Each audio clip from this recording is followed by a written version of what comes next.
most challenging sections in the entire physical science syllabus could be work, energy and power, especially when there's non-conservative forces.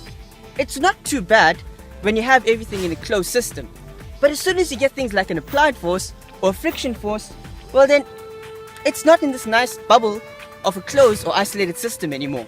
Now, friction is doing negative work, taking energy out of the system, whereas the applied force is going to be doing positive work, putting energy into the system. It's a bit like a reservoir.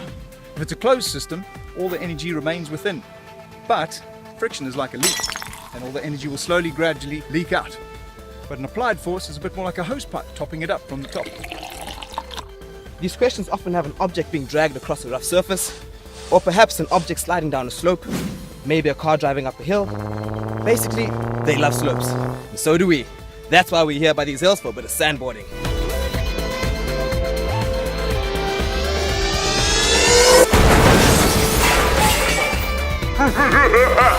So, you're in your exam, you've read the question, now what?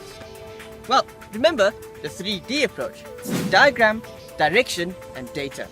So first up, the diagram. Now the question's most likely going to ask you to draw a free body diagram, but that's great because that's going to help you identify all the forces acting on the system.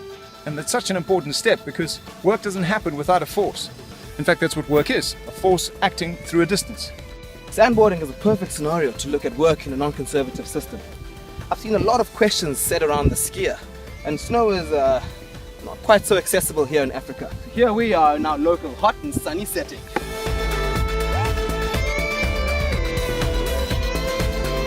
Well, since this is not a closed system, we cannot use the principle of conservation of mechanical energy.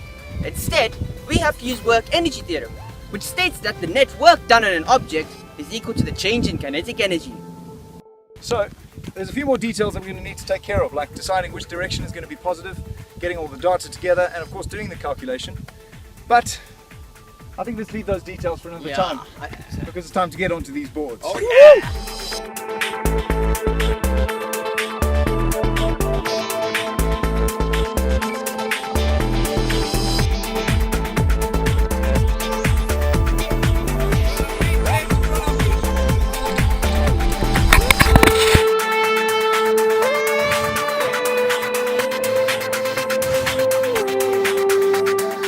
Oh, how's everybody?